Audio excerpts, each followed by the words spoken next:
Good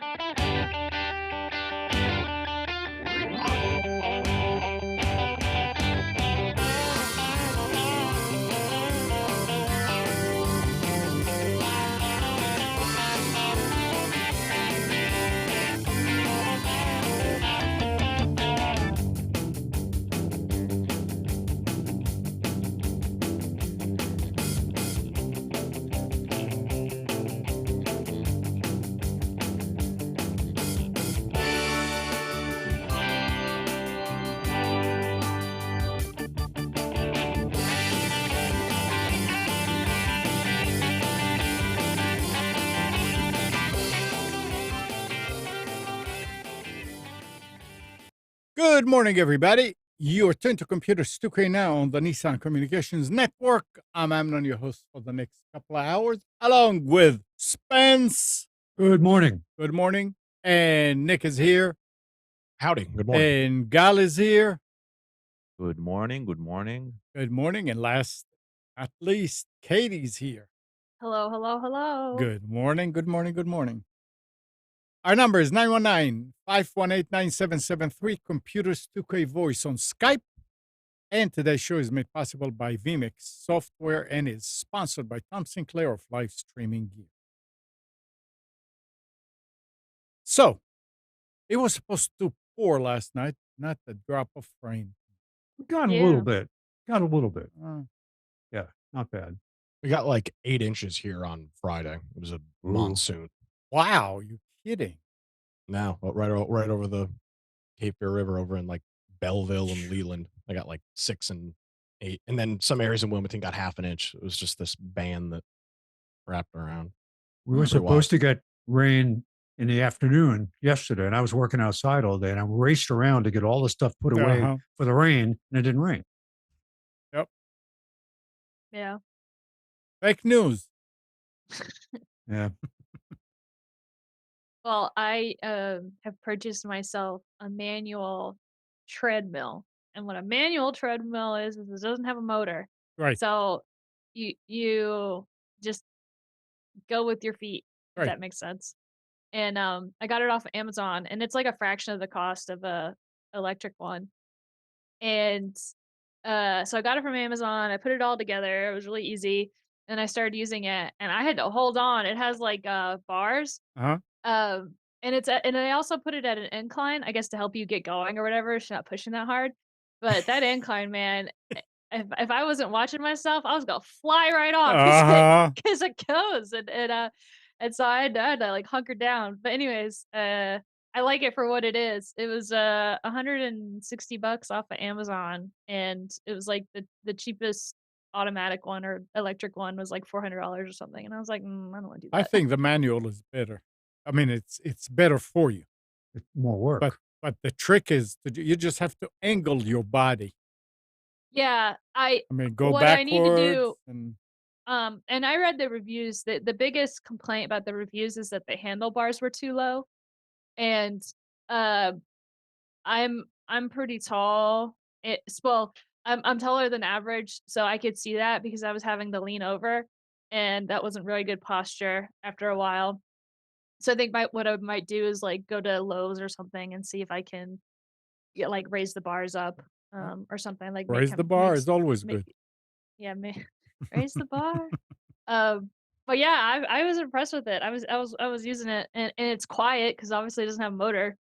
And then they tell you when you get it to put it comes with grease or lubricant or whatever it's called. Then you put it underneath the track, and I put it under there, and then I put my weight on it, and it was like zoom, and I was like ah. I was like, this is like a death trap. And then I saw some other things on there that reviews that said that people needed a waistband, waistband. And I'm like, yeah, I might have to make myself a makeshift waistband to hold me in so I don't go flying off. Well, that's what helps you to angle your body. I remember years ago we were members of one like a spa.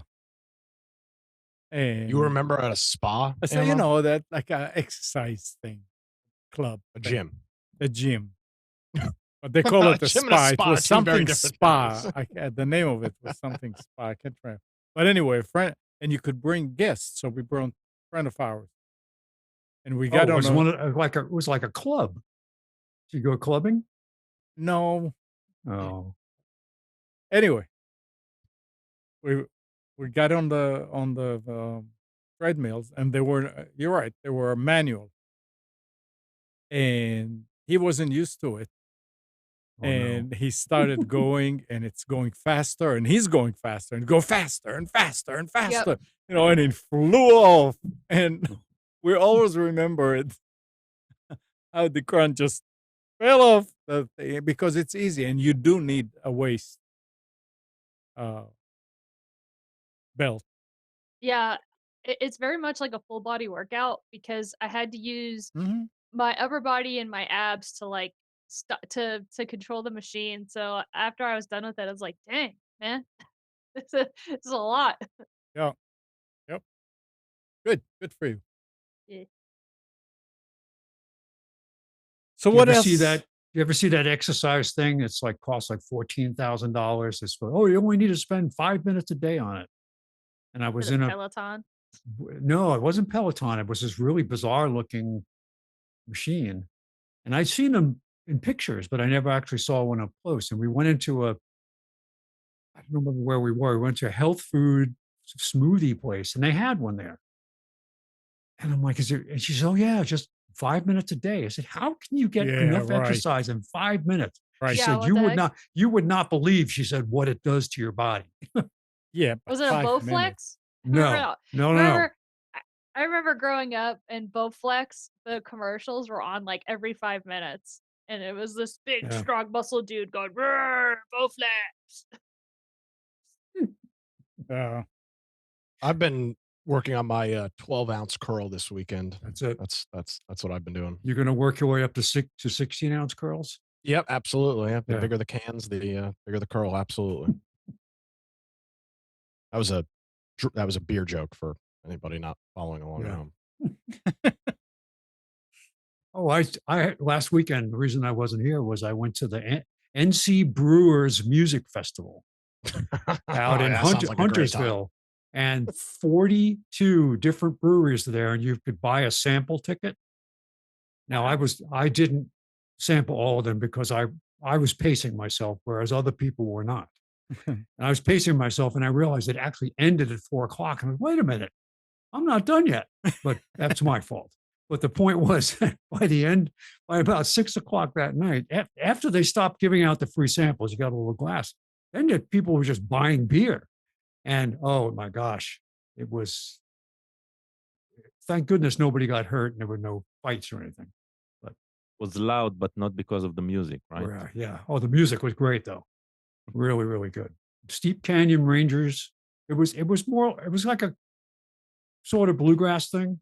So, but to hear a bluegrass group do White Rabbit by Jefferson Airplane was a very interesting thing. Hi. Hey, I Nick, digress. did anybody here get the notice from Discord that they had another breach after a third-party support agent's account was compromised, exposing user email addresses, messages exchanged with Discord support, and any attachments sent as part of the tickets? It's what if you were communicating with support. With this one person, by the sounds of it, though.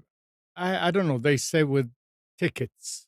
Yeah, Anything but it that you says maybe read the beginning again. It said with a support account was compromised. after a third-party support agent's account was compromised. Yeah, so it would have been maybe. probably just conversations with that one user, Oh. which is still an issue. Discord immediately disabled the account and worked with a customer service partner to prevent similar incidents in the future. But Yeah. users are advised to stay vigilant for any suspicious activity. That makes sense. So, yeah, I mean, it's amazing that people like that, people in support, people that deal with the public, the companies. I mean, that's one of the problems of working from home. It is absolutely. But the company should still require A, B, C, D, E, and make sure and check on them and all that. It's because it's not anymore something that happens. It happens every day. I know that Discord is plagued by uh phishing stuff Mhm. or whatever. Is like you get a private message from somebody and they're like, here's free Nitro, and Nitro is the subscription service for Discord. And people will click on it and then get a virus or whatever. So whenever somebody, if the only people that can message me are my friends, and anybody else I just ignore because I'm just gonna assume it's some kind of hacker slash phishing scam or something. Yeah. And No wonder and you haven't responded back to me. Hey, we're friends. I've just been ignoring you. it's it I heard again from one of my customers that we were talking about getting that the whole network gets shut down because some user clicked on something, opened an attachment, opened an email that they weren't supposed to open. And that's the second person that tells me that their company sends out messages on Yep, purpose like that, Yep, and they see who is falling for it. And yep. that's one way that they train them. yep, we have I, that. Yeah. we talked about this on the show before. One of my previous companies would send out phishing scams to Yep. test us, and I got in trouble because I don't respond to my email unless it's an actual employee. And so I kept failing, not because I was clicking the phishing things, but because I wasn't reporting them. And they were like, "Hey, you're not doing well on your measurements or whatever." And I'm like, "Well, what are you talking about? I'm not clicking these phishing scams." They're like, "Exactly, you're not reporting them." But they were the test ones. And I was like, "I don't respond Now to that anything that that looks yeah, anything I that looks think suspicious." I that's don't. and correct me if I'm wrong, anybody. I think that's stupid. Oh, it is stupid. I What is? mean, to report them, you have to know that they are phishing. In order to know that they're phishing, you have to No, open them. No, no, that's all you not. Well, need to opening them know is. is this looks suspicious. That's all. But if something looks suspicious, I just delete it. It And Yeah. apparently I that wasn't agree. the It's a right stupid response. it's a it's a it's a stupid requirement because the IT team, right, should be filtering these out anyway. And if and I'm not supposed to do the work for the IT team. I would agree. This is the Good Samaritan law bullshit, right? It's if you see something, say something. Yeah, but I don't want to deal with it. So Yeah, yeah, I mean, if you see something that you feel is not right, get rid of it. If it's important, they'll write you again. They'll call you. Somebody, no, but she's talking especially, about something else. I'm These, I'm talking about my yeah, go ahead. company yeah, specifically, like their security team was absolutely, yeah, testing the employees, yeah, and I got in trouble in quotation marks because I wasn't yeah, reporting, or like I failed their tests because I never reported the phishing things. But it's like you could fail twice. You could fail by clicking the phishing things and right, accepting it, or you could fail by not reporting them. And I'm like, this is stupid. yeah. You were going to say, Gal? This is these are phishing. I don't even know what the real term, but usually it's like some sort of a campaign to test Right, employee knowledge, right? And there is scoring. And when a manager reads the scoring sheet and does not understand the scoring sheet, they fixate on stupid KPIs and stupid indexes, right? That mean nothing. If somebody didn't click them consistently, right? That means a good thing, not a bad thing. And it's just about interpretation. But again, if somebody does not understand, then all they do is get a requirement, make sure all of your employees have a certain index at a certain value, then yeah, you get stupid decisions like that. oh, I I don't. Yeah, I don't understand that. And as far as breaches and stuff, Toyota Japan has apologized after admitting to leaving millions of customers' vehicle details on the public internet for a decade. The car You just maker, noticed it now?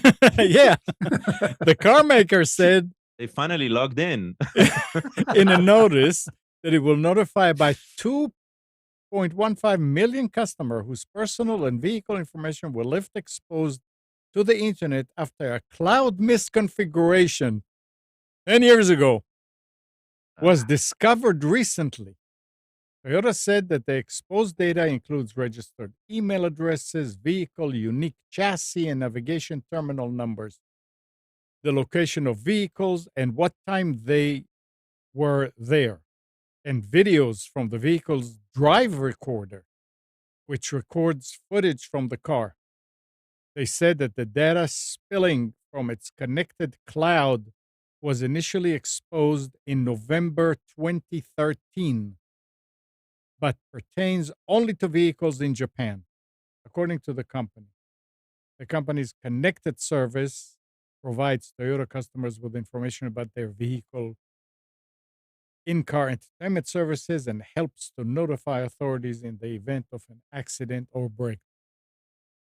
Sounds to me, it's not only Toyota discovered this right now. It's like the hackers getting the news and says, "Damn, that was open when we didn't use it."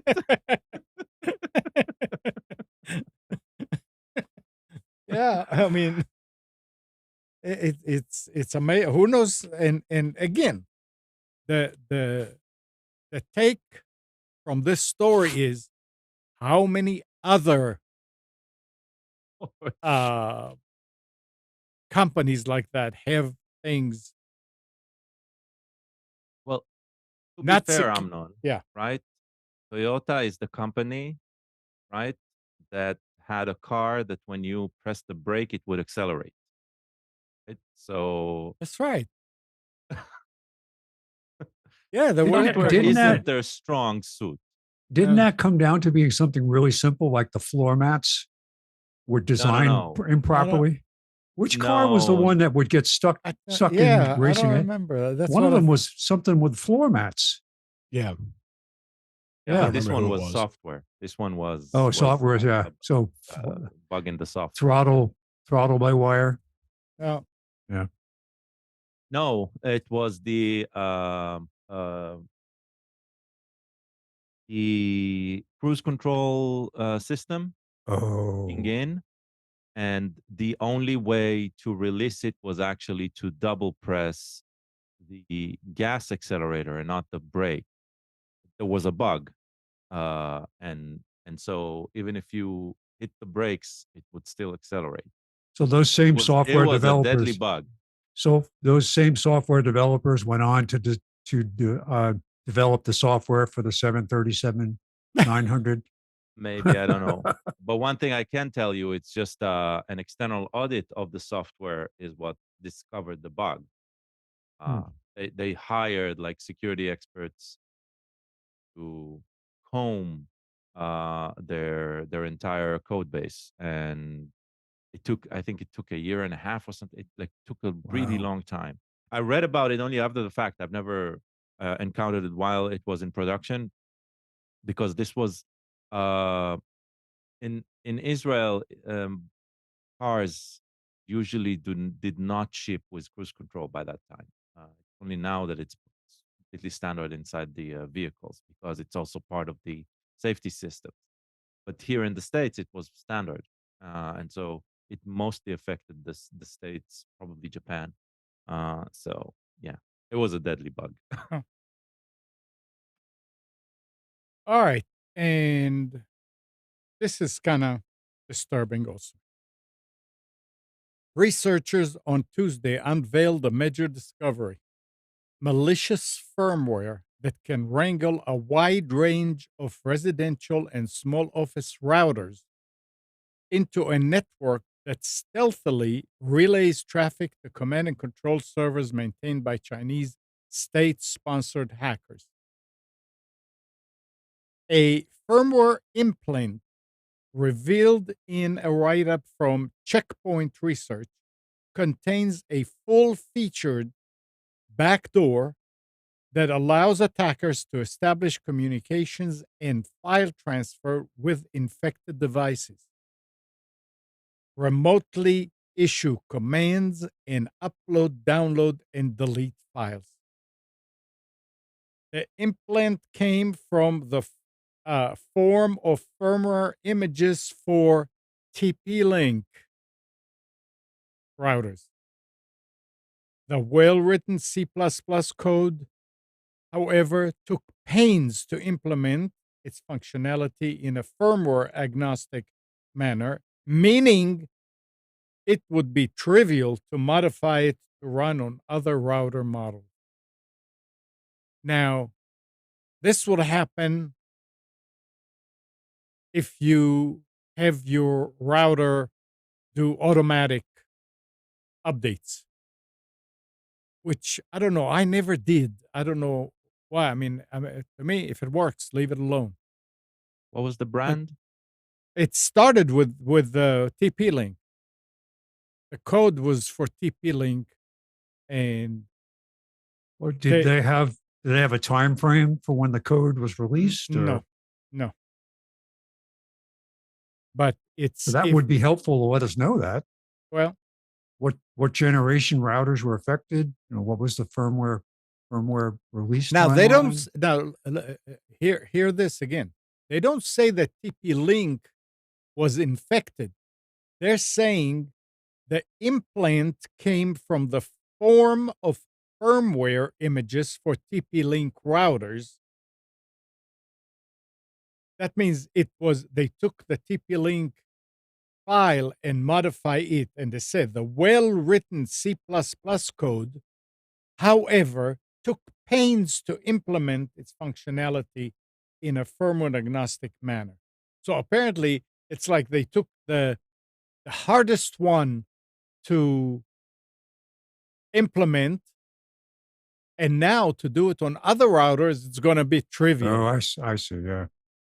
So So no, this is a recent thing that was oh just yeah, it's discovered. very recent. Okay. It's Okay. very recent, and Well, nobody they did not mention not to update your router, but I that it's just the way that I always did. And besides, I think uh, Ron installed that. Well, what do you call that? No, I don't know if you call it open source. Tomato No, or DDWRT? Yeah, DDRT, yeah. yeah. Yeah. So, Which is very good, by the way. oh, absolutely. It does a It great is. job reviving older routers. Well, he did it on my brand new router and on a TP-Link and on ASUS. Yeah, because it makes them really manageable. You can do very advanced stuff with them, Yep. even with very limited hardware. So yeah, you do My need RAM though. My TP-Link router is actually running in AP mode. I have my AT&T router is the one that actually manages all the Well, DHCP. I would just suggest that if you have your automatic update, Oh, that the company can yeah. push or somebody can push in Yeah, an but update, disable so it automatic updates, right? Those will be signed from the from the company. manufacturer, Yeah, right? but So but we heard about that's not the risk. The risk uh, is downloading a package and uploading it. So you go to a okay, site like DDWRT, or you are getting directed by some blog post to to somewhere that isn't the official DDWRT option, and that's where you'll be hit, right? This won't come through automated update. As they said, it's not a payload that was passed by TP-Link or anything like right. that, No, it's right? not. It's about a custom payload being uploaded. Yeah, Now, most of these, especially the ones below $150, they don't even have automated updates option. okay, It's like there might be a button to click to check for updates, but like automatically downloading, that won't happen because they do not want to deal with customer support, right? Of failed routers. It's like definitely not in their business ability. Yeah, you'll have a whole So, lot more problems if you have. right, You're right. right, You're right. right. Most of the time, right, everybody's safe and everybody's relying on some OS based firewall. Those do get updated regularly and stuff. So it's like the risk is rather minimal uh, if you do not update the router image. So yeah, Yeah. And on the same level here, on Wednesday, ASUS routers users around the world took to the internet to report that their devices suddenly froze up for no apparent reason, and then, upon rebooting repeatedly, stopped working every few minutes as device memory became exhausted. Y2K. I'm telling you, it's Y2K. 2 days later, the Taiwan based hardware maker has finally answered the calls for help. The mass outage, the company said, was the result of an error in the configuration of our server setting file. This part I don't understand. This sounds like almost that the router is communicating with a server to get configuration on regular Well, basis. What? your Asus router, Yeah. correct me here if I'm wrong, but it does have some sort of remote control credential scheme, right? You can log in even if you're outside of your home Right. with a certain URL. So there is communication with the server reporting IPs and getting a domain name. Maybe that Maybe part that's what they're is what talking was about. failing. I don't know. They said that after fixing the glitch, most users needed to only reboot their device. In the event that didn't fix the problem, the company's support team advised users to save their current configuration settings and perform a factory reset. Where do we set? Yeah. The company also apologized. ASUS still hasn't provided details about the configuration error. Various users have offered explanations online that appear to be correct. On the 16th, ASUS pushed a corrupted definition files for ASD, a built-in security daemon present in a wide range of their routers. That's from one person. As routers automatically updated and fetched the corrupted definition files, they started running out of file system space and memory and crashing. So Damn, that's I was sure it's DNS, it's got to be DNS. right? It's always DNS. Yep. You can ask Nick and he would corroborate that. Yep. Every issue that's ever existed has Yep. been the fault of DNS. Yep. Absolutely. So Oh, for the third time now in just a couple of weeks, I have this Raspberry Pi computer and the OS has hosted itself again. It's got to be a bad SD card, right? Nothing else could be causing this thing to just randomly completely fall corrupt. it could be a processor can corrupt, and when it's writing or something, it corrupts the rest. Very frustrating. I mean, the cheapest way is to change the SD card. Yeah. I just re-imaged it last weekend or But 2 it's the weekends same ago. one. It is, yeah. Yeah. Mhm. Very odd. That's interesting. Can't get anything to run. Anytime I try to run a command, it gives me a manifest error. So I'm going to try to SSH into it and see if I can. In the meantime, you'd be better off just order another one. Well, I have an extra SD card, but Oh, very odd. yeah, that can be very, very frustrating. And Well, talking especially because it doesn't do anything besides sit in a web browser. So it's like no, it's not like there's not really any. I don't do any configuration on the machine at all. It just sits there. talk about being frustrated. Yeah, let's hear it. I had a customer's computer. The the hard drive went bad. It was still booting, but it was doing weird things. So I was trying to clone it in order to uh, reformat SSD. Long story short, if that drive was in the machine, I don't care at what SATA port or whatever, and there was another bootable drive in the machine, it would still go to that drive to boot. It it seems like it only wanted to boot from this particular drive unless there's another drive by itself, single drive on the machine.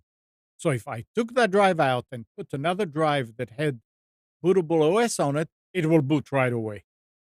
But if I added a drive, which in order to clone, you have to add them before it boots, so it will see it. I went back and forth trying to do something. And it was just, I mean, it was exhausting. I finally decided, oh, you know what? Wait a second. I took it out. I stuck it in a USB dock and I put it on the machine and tried to boot from the other drive. It just sat there and sat there and sat there and wouldn't boot. I took it, I unplugged the USB, I rebooted the machine, and then I plugged it in. It was fine, it saw it. So that was the first good thing to do. What type of machine are we talking about? It's an i3, HP i3. Like a very old? No, i3 means Uh, it already has UEFI yeah, it is BIOS. UEFI because when Okay, you go into the disk management, it said EFI healthy, EFI whatever. okay, and uh, this machine, uh, did you try any of the function keys while it was Yeah, booting? yeah. I mean, Because I you went. should be able to get a boot menu. I know, and I got the boot menu, and I said, okay, I want you to boot from this SATA 3, which was the drive that I added. No, I went into the BIOS and I said, I want you to start with this. No, it goes to that original drive. It's like it doesn't care what, it wants to go to that drive. I did figure out how to stop it from booting from it. It was kind of scary to do, but I did it anyway. You can go to a command line with administrative, run it as administrative, run CMD and type disk part, and then list the disks that you have in the machine, and you see which is that drive, and then you select it, then you say list partitions, and you go to that partition, and you can do, now I can't remember, and you can do away with the it's not active anymore. It also created some problem. It would like sit there. It's almost like the drive was married to the motherboard, and you bring other drives in, it says, no, I want that one because I know him. I changed it from UEFI to uh, what's the word? Legacy. Actually, you said something. Yeah. Did you ever disable secure? That's yeah. Now that's when I did that, it That was your went problem, that then it worked perfect. right? Because the motherboard was tied to that particular boot partition, which was signed previously. Yeah. So secure boot, yeah. And the only time it wouldn't, I mean, I put another drive, I booted from it, and but I couldn't address the old drive because the only time it'll boot from it is if it's not connected to the machine. But I could go into it with that's right, that's how it was going. I went to it to the USB and to the disk management and disabled that first partition, the 100 megabyte, whatever. And that seemed to have done to help, but it did not help completely. Then I was trying to do away with those partitions after cloning it. It wouldn't let me delete the partitions. There was no delete partition in the uh, disk management of the control panel. Even though you were not booting from Correct. it. And at that point, that's when I had to go to this part and say delete partition. And when I did the delete partition, according to Oh, wait. yeah. That's because it was USB connected, right? No, well, you know, I don't remember. Yeah, it was USB connect. Yeah. Yeah. That's why you didn't get disk partition options from the UI, because it does not expose those by default. You weren't Okay. running Windows 11, I guess. Windows 10? No, Windows 10. Yeah. So Windows 10, the disk management module for USB connected drives did not allow partition manipulation. So that's why you needed to use a tool like DiskPart or something like Yeah. that, because it was a removable drive, and the way Microsoft designated removable drive, they were only thinking about the USB drives and never about multiple boots and stuff like that. Oh. Windows 11 should allow partition manipulation of that, but again, you have disk part from the command line, which is a very powerful tool. Yeah, So, and when I did the disk part to delete it, it says cannot delete partition without the override uh, parameter. I said override parameter. What? So I went googling.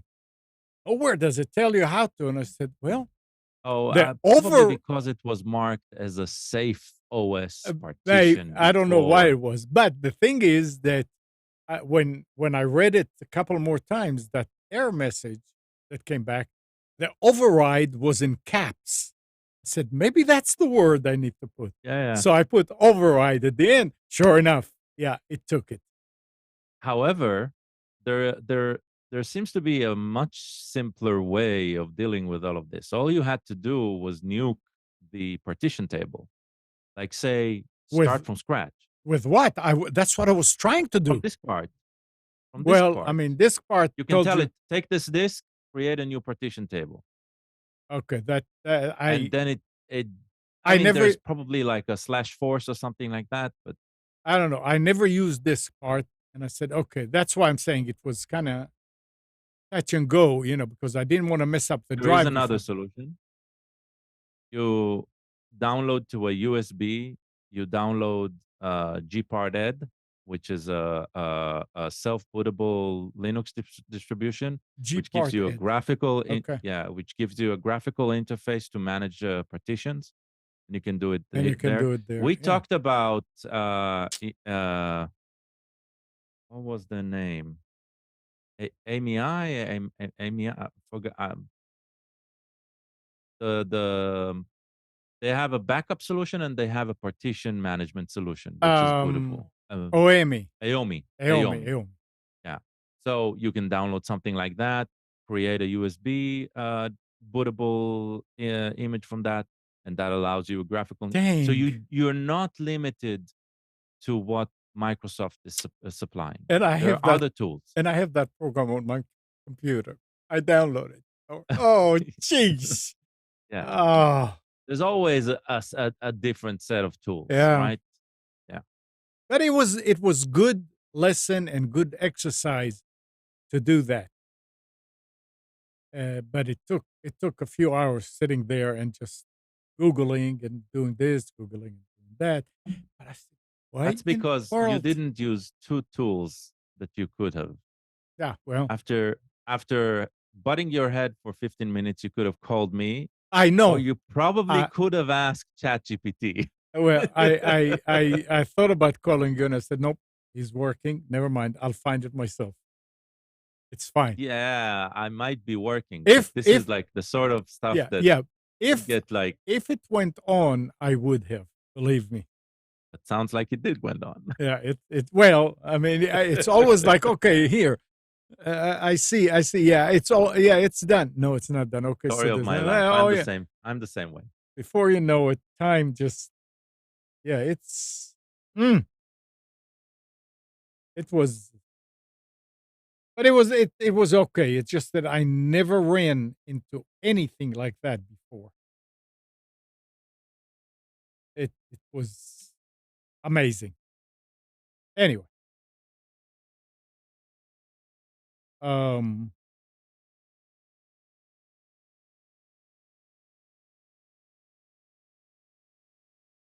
The thing now on that machine, though, after doing it all, everything is working. But if I do a restart, it sits there for about maybe 30 to 45 seconds before it actually, I mean, you see it shutting down. There's no more disk activity. And at that point, it's supposed to start. And it's just sitting there. I said, oh, it's not working. But finally, it will restart. If you shut down and you start the machine, bang! I mean, it takes literally 10 seconds. Do you So, have any USB No. devices connected? no, nothing. That's it. This is the way that he Just the uses disk? just the disk. I would say nuke the partition table. Yeah. There is something in the partition table in the That's boot, still, yeah, that is still bugging the hell out of the BIOS. That's my guess. yeah, we can try. We can try and do that. As I said, well, the first few times, I mean, I waited and pressed the button, stop it, press it again, start it, and bang, it comes up. I mean, it's only an i3, and with the SSD, you don't even see the circle of dots. I mean, before it's already on the login screen, so that was nice. Before that, I had the OS on a spinning drive where I cloned it just to keep it backup, and it was just spinning and spinning and spinning. So yeah, when you do it like this and you see the difference within a few minutes, wow. Anyhow, uh, Nick, you ready for special? Yeah, I can be ready for specials. Let's see. Let's get them open here, and yes, we'll be good to go. Oh, Nick, where did you find that old picture of yourself? Where? Oh, what? Well, this is is it up? What's the 21st? That's from That's from last. what? It's not him. I thought it was him, but I don't think it's him. Oh, What are you okay. talking about? Oh, Last week, from remember- the 14th. When I downloaded it this morning, it was from the 14th. The thing with the different glasses that you see, the different browsers. Oh, and yeah. everything. So we've all dealt with some UPS shipping issues in the past. I mean, it could always be worse. This computer looks like it was run over by a bulldozer. I mean, Not exactly sure Not exactly sure what this got dealt with, but Wow. Just looks that's probably like not going to buff out. it looks like Garfield said on it. Yeah, I mean that's good Sorry, thing the but we've IO had shield a is good thing the IO shield was there because it looks like it saved the motherboard. So hopefully that solved all the problems. you get the Amazon message. Sorry, but we've had a slight delay with your order. You know, it's funny you say that. I saw a video on Instagram, and it was like, "Oh, we lost your package and shipment," and it was like it was like a freight ship in the ocean with these huge waves, and all these cargo containers just fly off into the ocean. It was like your Amazon package is on one of those to never be seen again. Yeah, All this right, one, let's they would tell you that your computer is at the body shop. yeah, that's you can take some metal You know, clippers to that Yeah. and see if you can recover maybe the hard drive or the RAM, maybe something in there Oh, survived. I'm So you know the that there was back in the mid 90s, late 90s, Compaq. They would have an hourly demonstration in their headquarters of server redundancy, where they would have two. I think it was Windows NT at that time, two Windows NT servers, right, showing another screen connected to them, and hourly they would crush physically one oh, of the computers, showing that the network and everything is still connected and all that. This was like an hourly oh, demonstration. damn. So if that prior picture happened to be you, you'd have to find a new laptop or desktop. And we've got a couple ones here. This first one I'm very impressed with. Now it's not the cheapest thing in the world. It's almost $800, but damn, this is a hell of a computer. This is the Lenovo Slim 7i. It's a 14-inch laptop which rocks a 2.5K resolution screen, and it's 120 hertz. So if you're video editing or anything like that, you're not going to be gaming on it. But if you're video editing on it, having that 120 hertz refresh rate is once you've used a high refresh rate monitor. I don't know, Golf, you have one or not, but once you use a high refresh rate monitor, I have 144 hertz monitors. It is brutal to go back to 60 hertz. Even things like dragging windows around, you don't realize how smooth of a process that is until you fall back. So to see this on a laptop is really cool. It's got an i5 1340p as its processor, which is the top of the line i5 mobile processor from Intel. 16 gigabytes of DDR5 memory, which is nice and fast, and then a 1 terabyte M.2 drive. So this is going to be the fastest storage. It's at PCIe 4x4, so incredibly fast storage that you can get. And it's a slim laptop. If you look at not the picture there, but if you click on the link and look at some of the other pictures, this thing is razor thin.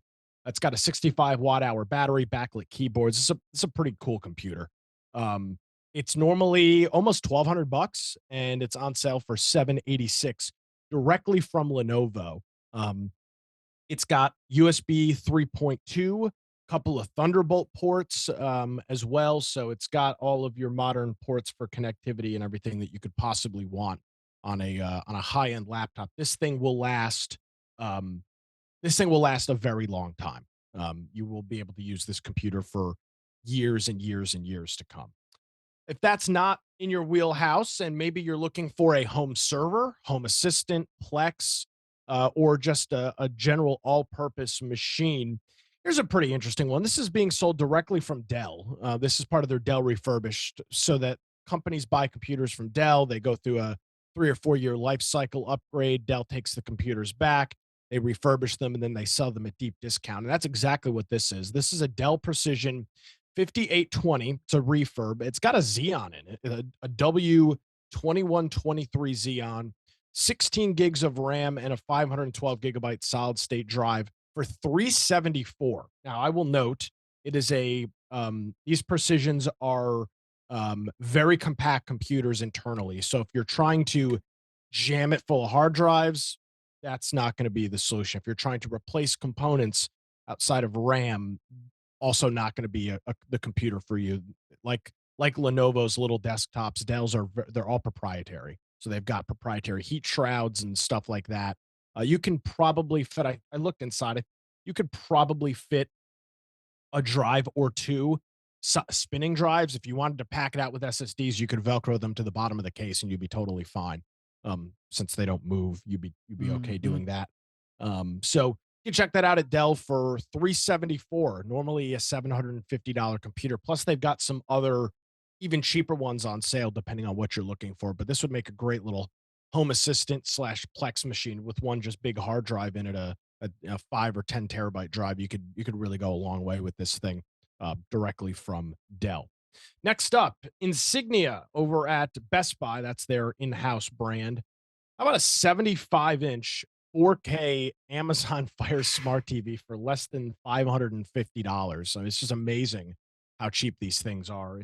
Its normal MSRP isn't even that expensive. It's normally $750, and you're saving $200 on that directly over at Best Buy. In terms of ports and connectivity, pretty standard. One thing I do like about this TV is that it's got uh, AV in. So if you're trying to connect an older game console like an N64 or something, or a standard definition DVD player, even a VHS player to that you're watching old things on, it's got that built right into it, as well as coax for an antenna, Ethernet, Toslink for outputs, and it has 3 HDMI ports, one of them supporting eARC for audio.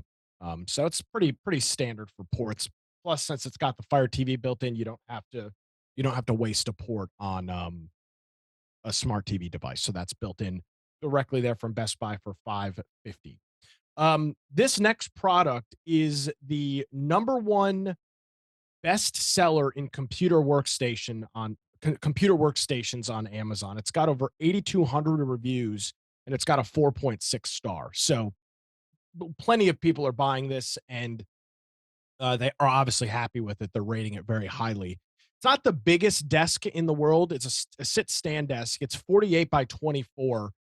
So you could fit two monitors on it, probably two 24-inch monitors on it, and then you're probably going to be out of space in terms of back end space. Depending on what your use case is, it'll support up to 132 pounds worth of stuff on it, which is more than fine, since you'd be putting your monitors or your laptop or whatever else.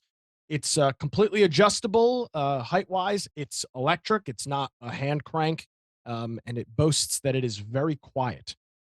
So you can check this thing out. It's normally $250. That's the base price. There's a $70 off coupon, and then Slick Deals has got another $40 off coupon. So the number one best-selling sit stand desk for $137 to me seems like a pretty good deal, available over at Amazon. Next up, for all of the Costco members in the world, Seagate has got their 2 terabyte portable hard drive. Says it comes with rescue data recovery service. I don't know exactly what that all entails, but it's their 2 terabyte hard drive with RGB GOM. That's the key selling point on this. The front is completely addressable using the Razer. It works with Razer Chroma, as well as a couple of the other RGB softwares like Logitech and Corsairs as well. So you can drive this thing with your RGB lighting as you're Rem- Remind storing me to data, I talk guess. about RGB when we're done. Okay, Just- perfect. yeah. You can get this for $50 available over at Costco, both in store and online. Spence, I thought you would find this next thing pretty snazzy. This is the LeVue 4 megapixel wireless smart bulb security camera. So you screw this thing into an outdoor light socket, like I guess a front porch light or something like that, and it replaces the light bulb. And now you've got a always powered, never needing to replace a battery unless you turn the light off, of course. Security camera with a spotlight, a siren, a two-way back and forth communication built right into a light socket. I thought this was a pretty cool use Dang. for something. Does it It- does it have a taser? I don't believe it has a taser, but Oh. presumably you could wire. You've got 120 volts flowing through this, so I'm sure you could tap a taser into it if need be. Um, it's I thought it was kind of interesting. A lot of the use cases they show like a shed in a backyard or something like that that's not attached to your main house, maybe where it's too Or far away for uh, maybe it's just too far away to run a physical like Ethernet cable or coax to connect the camera itself. So Or this is pretty a cool. basement. Typically, you have Yeah, there you light go. fixtures in a basement would go good there. Garage. Garage, yeah, Yeah, exactly. yeah. It supports obviously night vision and all of that. Now it's Wi-Fi, so obviously you have to use their app and all that stuff. It's proprietary, which isn't surprising for a device at this cost. But make sure you click the link in the specials for it because there is a Amazon coupon code and then a Slick Deals promo code for it as well. So make sure you click through. But for $20, it's a That's pretty amazing. cool little device. Yeah. Yeah, So looks like it's Tuya based, Tuya. So the app is their app, but you can probably use it with the Tuya based. That also means it can probably be reflashed to be completely And offline, like only inside your network, inside instead of. So there's that possibility anyway. it's Val, have you only heard it? 2.4 gigahertz. I'll note they do sell a 5 gigahertz version. It's more expensive, and I don't know if it's on sale. But like many of these other smart devices, they're only building in a 2.4 gigahertz radio, which is probably the best since you'd be putting Yeah. this outside in a Yeah. basement, in a garage, or somewhere else. You really don't need the 5 gigahertz, and it's only going to cause more problems. Yeah, Probably distance that's worth it. distance issues. Absolutely. So thought that was pretty cool.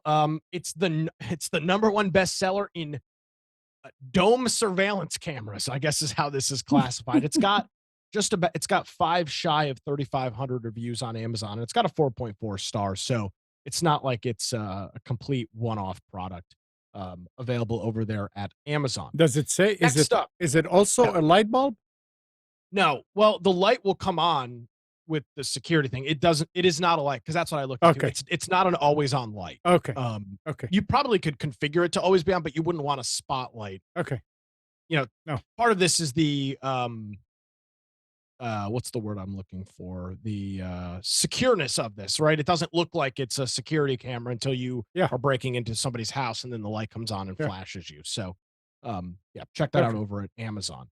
Next up, we've seen a lot of these. These are called if you look online, a lot of folks will call these lithium generators, even though they're really not. But that's what they're called. It's these huge lithium battery smart packs. They're essentially replacing those portable handheld generators, like the Tailgater from Harbor Freight, and some of these other very cheap $99, $150 actual gas powered generators with ones that are battery powered only. So this is the NEX POW portable power station. It's a 500-watt unit. It supports up to a peak of 1,000 watts. So if you're starting up an appliance that has maybe a portable air conditioner that has a starting wattage that's different than its running wattage. So it'll run up to something at 1,000 watts to start and then settle back down at 500 watts. It's got a 150,000 milliamp battery built into it, and it's got 550 watt hours of runtime. So depending on what you are running with it, is going to depend on what your battery life looks like. You This can this weekend when I was away last weekend, we were camping in a field with a bunch of other campers, all boondocking. We're all off grid. And a lot of people had solar panels powering these devices. Yeah. I brought my 2,000 watt one with me. It was a big deal because it's heavy. I need help putting it in and out. But I set up the solar panels and I ran the coffee maker, I ran a fan, I ran all these other things on a device like this. These are fabulous. I mean, they're pretty freaking cool. You got to figure out what your needs are. But to have something like this, if you're a tent camper, this is great because it's relatively lightweight. But you could, if you wanted to run some lighting, depending on it's really good. And these are usually they're LifePo batteries, they call them, which is the new formula that doesn't have the issues that the lithium batteries had. These are actually from the automotive industry for electric cars. These new batteries. So it's great. This one is a lithium one. And this is not the biggest unit in the world. It's only 550 watt hours. Yeah. So again, you have to know you got to do the calculations to figure out what you're going to be charging with it. But if you're only going to be charging up phones and laptops and maybe a fan or something like that, or a coffee maker, something that's under 40 or 50 watts, this probably will suffice. And at $238, I'm very tempted to buy this, but I have no Yeah. use for it. Would In terms of would ports and this connectivity on it, it's got a bunch of USB ports for and USB-Cs. It's got a DC barrel jack so that you can charge it from the wall. As Spence noted, you can plug in solar panels to this unit and charge it. It's got DC outputs, a 12-volt cigarette lighter, and then 320-volt outlets at 110 volts out or watts out. So pretty much any sort of connection. Plus, it's got a huge LED light on the side of it. And the screen, if you look at the screen, it gives you all kinds of information about the draw, charging times, and all that. It's wonderful. And they note that question? Wait, God was they, God. Oh, go ahead. yeah, sorry, go ahead, Would go. would this work as a UPS? No, probably not. The one I have, the Anchor does. You can have it charging simultaneously and using draw at the same time. Oh, you mean in that regard? Then Yeah. Yeah. yes. The only thing, it's going to depend on the model. Some of these, I don't know if it's charging, if it's passing through the 120 volts straight to your device, or is your device pulling off? I don't know if this would be considered online or not when you're charging it. I don't know based on the circuitry. Um, some UPSs some UPSs take directly from the wall when there's power. When there's not, it clicks over to battery. Mhm. Others draw from the battery 24/7, and the wall keeps the batteries charged. So I'm pretty I sure don't these know. would be isolated. In other I words, would assume so. yeah, because you can use any charging source. You can use a solar charging source and operate it at the same time. That's a good point. Yeah. So So they'll probably. yeah, Yeah. Probably. Carl, there's a guy that I follow on YouTube that does all kinds Uh, of. Let's Okay, finish. but let's I'll finish tell you with about this. it later. He's powered his whole studio using that type idea. Yeah. Pretty cool device. It's normally $600, so pretty deep discount available over at Walmart. All right, two quick things. A year of Office 365 Personal plus a copy of Malwarebytes Premium for $39. This is available over at Newegg. So you get a year 365 for half the cost, and then a copy of Malwarebytes Premium. Pretty self-explanatory with that. And then Katie, you were talking about your treadmill, and treadmills are cool and all, and being healthy is cool and all, but how about a next level racing foldable simulator cockpit? You can act like you're Wow. hauling ass with your racing simulator for just $149. So this is just the foldable cockpit. You'll have to buy the the racing simulator part of it, the pedals and the steering wheel and all of that. But portable, you can fold it up, put it away, and have your full racing simulator. So check that out as well. Yeah. Go to a race, come back home, hold your racing car, put it in the garage, hang it on the wall, and then till the next Yeah, race. absolutely. Yes, you can absolutely do that. So yeah, thought that was pretty cool. Oh. That's specials for this Sunday. Thank you, Nick. I'm Okay. really tempted in buying that portable generator. I have an actual generator for hurricanes. Mhm. And that's fine. It suffices. It does everything. Spence, Um, I was going to ask you, didn't you go with the camper? Yeah, I did.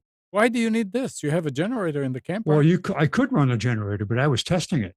Oh, okay. All right. I wanted to see. That's good. No, that's good. Yeah. Testing it is good. Yeah. Yep. And Gal, you want to talk about RGB? So, Nick, Yeah. any gamer, for some reason, right? When gaming is involved, RGB is like heavily leaned onto. Absolutely.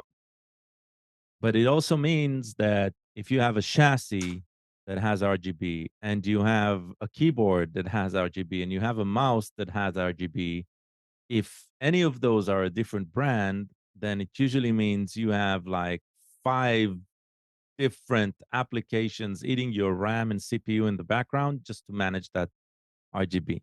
Have you ever played with Open RGB? Um, I don't know that I've used let me look at their logo. Hmm. So Open RGB is like an open source Yes, actually I project have. that tries to tie in all of these into a single interface, and just found it so bizarre that like the community has figured out a way to solve this, where and there is no single standard protocol for this. That is the ridiculousness of this, right? Every producer, every manufacturer comes up with their own solution. And most of these manufacturers, while they make decent hardware, they have zero understanding of how to write software. So they outsource this to some software outfit, but it's all clunky. It all almost works. So yeah, if you have that sort of pain, check out OpenRGB. Open RGB. Yep. I also Something. find it really funny that the name to describe this is RGB lights. It's Yes. like it's like the stupidest term I could have thought of, and somehow that's what stuck. Uh, GPUs. NVIDIA has officially announced its RTX 4060 family of GPUs. This includes the RTX 4060 Ti, which will debut next week on May 24th, starting at $399. And perhaps the biggest news is the RTX 4060, which will be available in July for just $299. $30 less than the RTX 3060 original retail. A 16 gig version of the RTX 460 Ti is also due in July for $499. I mean, they're getting there. It's nice. So I guess 16 gig is enough, right?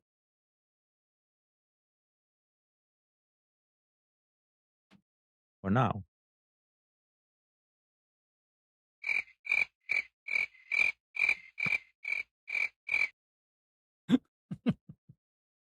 Yeah, it looks like Zoom filtered it out. I hope the audience hears it though. You played crickets, right? Yeah. It did? Yeah. Yep.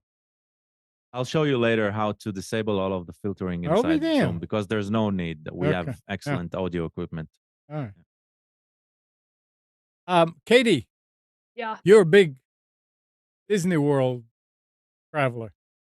Yeah. Did you ever stay in the Star Wars No, Themes are you Hotel? kidding me? No, it's That's too It's like expensive, man. $5,000. Yeah. What? And What? and What? it's so expensive. Yeah. It's 2 nights, 3 days, and Spence is right. It's like 3 to 4 5,000. thou yeah, Yeah. $3,000 to a person. Well, And nobody's gonna stay in there anymore.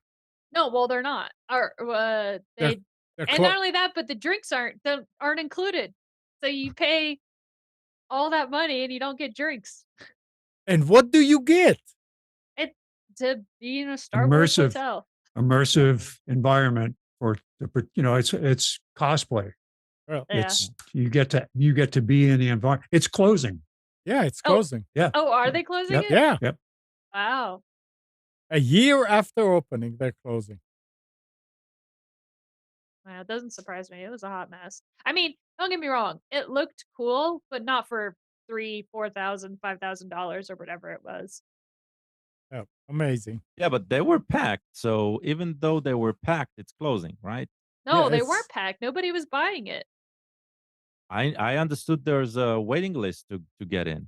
I mean, they're still going to. It's gonna close in when was it? September or something like that. September 28th is the last available opening there, And so that means that there are going to be people staying there until then. They have reservations. If it But was packed, they wouldn't be closing it. no, that's amazing. $4,800 for 2 people and up to $5,300 for 2 adults and 1 child, and Yeah, absolutely insane. 6,000 for 3 adults and 1. And that's just for 2 nights or 3 Yeah. nights or whatever it Yep. is. Yep. Yep. Yep. Yep. Yep. Yep. Yep. Insane. You can also It's opt to nuts. take the new Star Wars attractions at Disney World are amazing, but it's only the whole thing. You wait online for 3 hours and the whole thing lasts maybe 15 minutes. Yeah. But you do walk out into what is like the uh, shuttle bay of the Death Star with all these stormtroopers standing in Wait a front of you. second. Are you saying you spent the money? No. This is Oh, if you okay. went to Disney World and waited online for one of the attractions, you Oh. can get a 5-minute version of that Okay. where you're like, oh, this is so totally immersive because everybody walk around, they take you to your shuttle, you do all these things. It's an updated version. Do you remember Star Tours, Katie? Yeah. I mean, they've updated it and it's a lot better than it was, but this is like the next generation Star Tours. No, I've Well, been they on the keep Yeah, you've rides, been on the that, yeah. Rise of the Tours. Resistance and That whole Millennium new Falcon. experience is amazing, but it's Yeah. hours of waiting Yeah, it is crazy. unless you pay for the premium pass and you see these people walk to the front. You want to kill them. So who's using an iPhone? Me. Well, now there's an official ChatGPT app for iOS. Whoa. Is it Siri 2.0? I know. I wish Siri With was an AI. Android version coming soon. It can be downloaded from the App Store. And it's a free app. Oh, I think I heard about it. Yeah, that they made an app version. Yep. That's cool. But is this an Apple app? It's Apple It's- provided and Well, they're I doubt under it. license from ChatGPT. No, this Um, is a Chat GPT version on Apple. Okay. Or it's made by OpenAI. Yeah, must be. I'd seen something about Apple was also going to be integrating into other products besides phones. Yeah. Native. Yeah. And the chancellor of New York City school system says that the city has revoked its ban on the use of ChatGPT in public school. They banned it about a week or 2 ago, something like that. Chancellor David Banks wrote an op-ed published by Chalkbeat Thursday that while the school system proceeded with initial caution concerning artificial intelligence programs earlier, they will now work to integrate the programs into the curriculum. He wrote that they consulted with technology and education experts to come to the decision and are ready to teach students about the advantages and disadvantages of AI.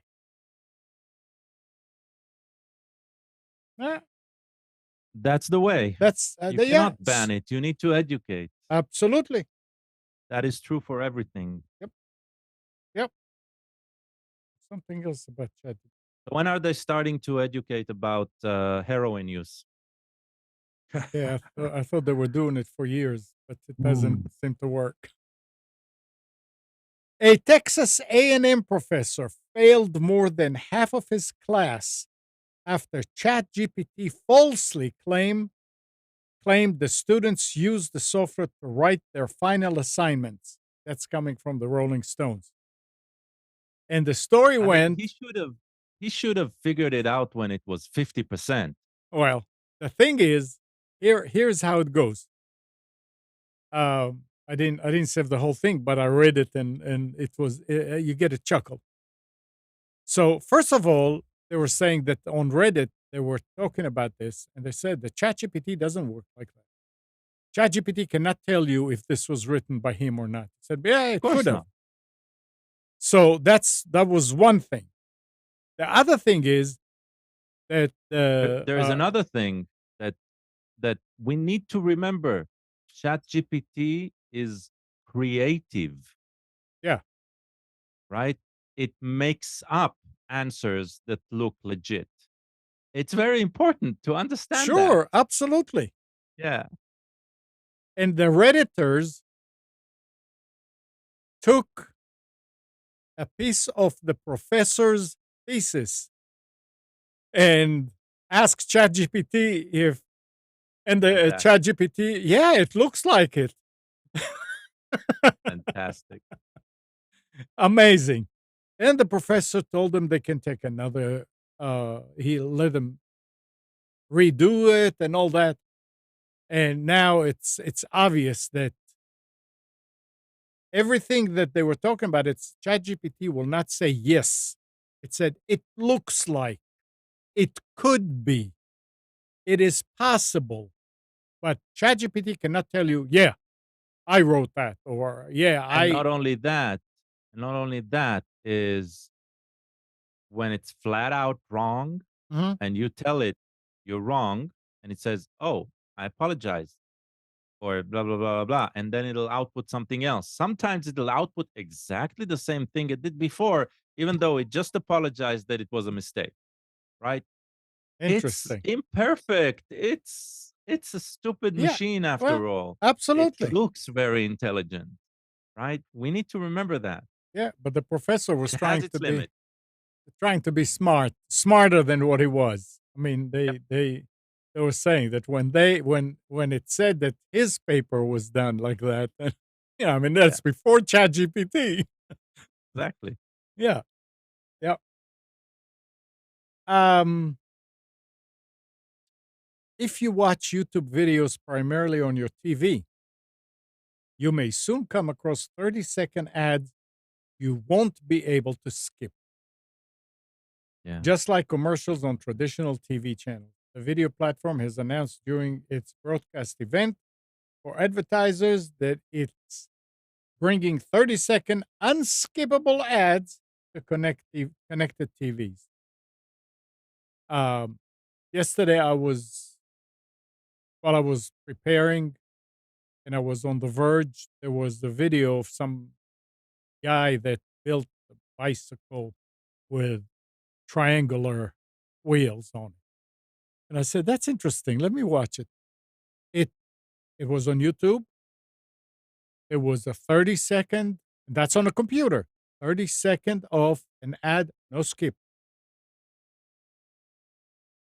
And that bike with two triangular wheels, when he rode it, it was perfect ride. I need to watch it again to see what's the thing behind it, but they were showing him riding it, and you know, you would think he would be jump. No, it was going slowly, and it was anyway. So yeah, so if you are on YouTube, that's going to happen. Uh, you're not going to be able to skip it. And as far as again Google and YouTube, Google new inactive account policy already has people in arms. The company announced on Tuesday that accounts that have gone unused for 2 years will be deleted. And a lot of people are asking what exactly this means for YouTube content.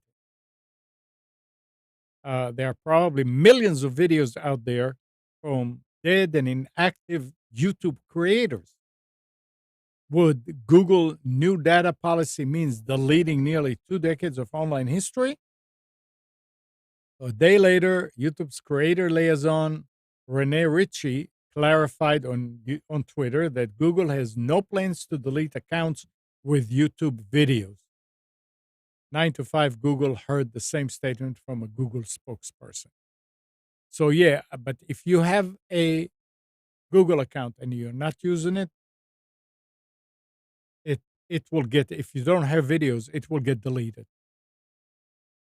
Again, I am guessing that the answer of you do not have videos, it is as long as they are generating views, Yeah, right? probably. That will change Probably. to Yeah. it. Yeah. Yeah, and Yeah. it's yeah.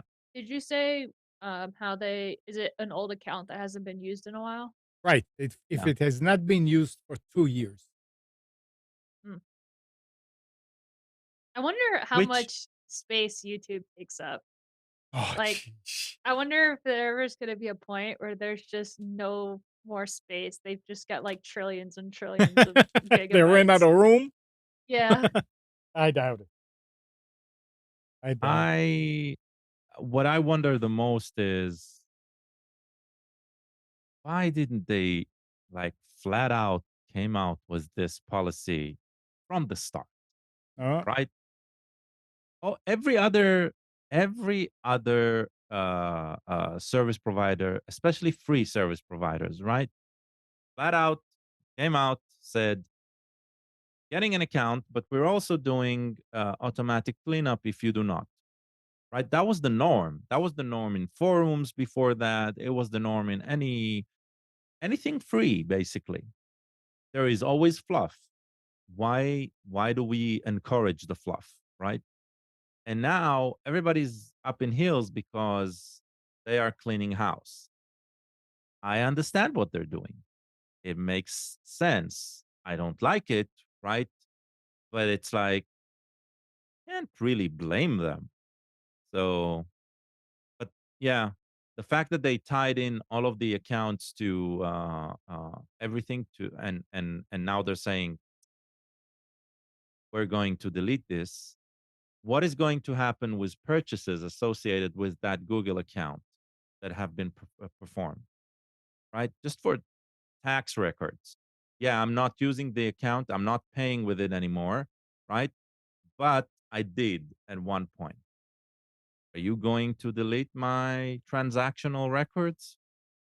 So stuff like that. It's going to be a lot more complicated just by them choosing to tie everything to that single account scheme, which is fine. It's just allow me to also remove single accounts or migrate these single accounts.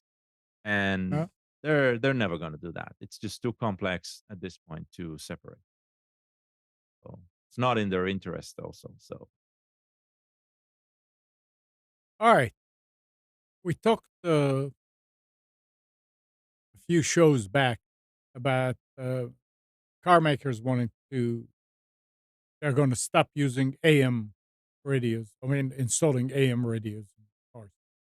So a bipartisan group of lawmakers wants to make it illegal for car makers to eliminate AM radio from their cars, arguing public safety is at risk. AM radio is one key way that government officials communicate with the public during natural disasters and other emergencies. Officials worry that if drivers don't have access, they might miss important safety alerts. Some manufacturers are eliminating AM radios from their electric vehicles because of interference from the electric motors that create annoying buzzing noises and faded signals. I wonder if they can get away from that with that regulation by just okay, you bought a car from us, you get a free AM radio in the glove compartment. Like literally, It's the most Uh, ridiculous thing in the world to think that these car companies that are making electric vehicles that cost 70 or right. $80,000 they can't put in a narrow band filter to block Yep. out uh the RFI on AM. It's the biggest load of horse shit I've ever Yeah. heard. Yeah. This is just an there is attack. This is an attack on AM radio. And honestly, it's I think there's some political stuff behind it too. Because if you're going to be perfectly honest about it, the only thing that's on AM is sports, conservative talk, and in many cases, regional foreign content, like a lot of Mexican and Hispanic speaking stations. There's Korean and Chinese speaking stations out on the West Coast. Um, I don't understand. I really don't understand it. broadcast wise, these are the cheapest way to broadcast locally, right? I don't even know if it's the AM cheapest transmission. way. It's a band that is it's a it's a band for I don't even know how to word. There's less people looking for it in terms of wanting to use it as more of a so there's a lot of nonprofit stuff on there because it's There's not as much competition as there is on the FM dial. It's less regulated. That's what he's saying. No, it's not less regulated. It's just less sought after. I mean, if you were gonna spend, God, if you said I had $500,000, I want to get into radio, you Yeah. were gonna likely get into. Well, you're first of all, you're not going to get into it on FM, but you might be able to if you wanted to bring a, who knows what kind of speaking station to a market. You'd have much better chances of doing that on AM than on FM. It's But just less let's competitive. say I just want to broadcast to my neighborhood, right? Like less than 500 feet radius, like something small. Would I do it on FM or would I do it on You would AM? do it on FM. Yeah, Yeah, low power FM is a thing. Yeah. But you still have to get a license for it. Yeah. And it's still not unregulated. If you're anything Yeah. over, I don't remember what the number is, but there's a wattage limit. Right. But it's That's called on. LPFM. Mhm. LPFM, yeah. But again, that only works if there's room in the band for it, Right. and B, if you can get approved for it. So what would be the benefits of AM versus FM? For what? Like, The- okay, AM is gone. What did we lose? The problem is you lose coverage of a lot of rural areas. I mean, you've got these 500,000 or these 50,000 watt AM stations out of major metropolitan centers that can AM radio. I think reaches 98% of the public, where there's rural communities where there is no local FM station that you can pick up. FM is short distance. Short It's not, term. it's not short. It's just It's- much more dependent on height and Yeah, it's line of sight. Whereas AM AM Ground can wave. actually bounce off the atmosphere. AM can get down into valleys and all that a lot easier than FM can because of the size of the wave.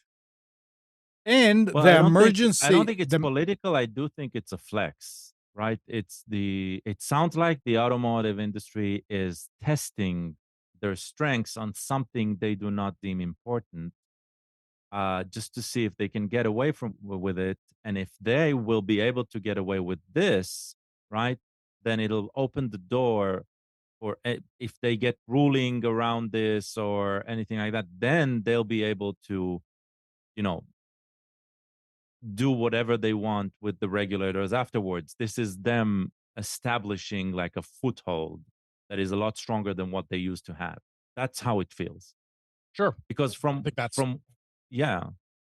I that mean, could be from part what of it you're too. describing, it's such an important piece that nobody thinks of. So they want to see they're testing they're flexing their muscles here. That's how it feels. Yeah, we'll wait and see. Very concerning. Meanwhile, anybody ever heard of Neeva search engine? I didn't. But Neeva, which for a while looked like one of the startups with a real chance to challenge the supremacy of Google search, announced on Saturday that it is shutting down its search engine. The company says it's pivoting to AI and may be acquired by Snowflake. The information that's coming from the information. But most seem to believe it failed. Building search engine is hard. Neeva co-founder Sridhar Ramaswamy and the other guy wrote in a blog post announcing the shutdown. Wait, was it Vivek Ramaswamy? It was Sridhar Ramaswamy and Vivek Raghunathan. Oh, well, Vivek Ramaswamy, he's running for president. He's a big tech guy. I wonder if that's the same guy. Ramaswamy, in particular, is part of the reason Neeva seemed promising as the longtime head of Google's ad business. That's not Few businesses are better equipped to know how to build and monetize search engine than he is. No, it's not the same. Okay. But Neeva did, they say. It built a good, competitive search engine. It was actually well ahead of Google in some respects, like swapping 10 blue links for a more visual page and emphasizing human created information. But building the search engine was actually the easy part. Throughout this journey, we've discovered that it is one thing to build a search engine, an entirely different thing to convince regular users of the need to switch to a better choice, he said.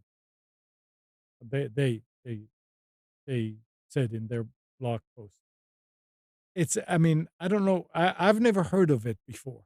And it talks here like it was the one that could give Google search a run for its money.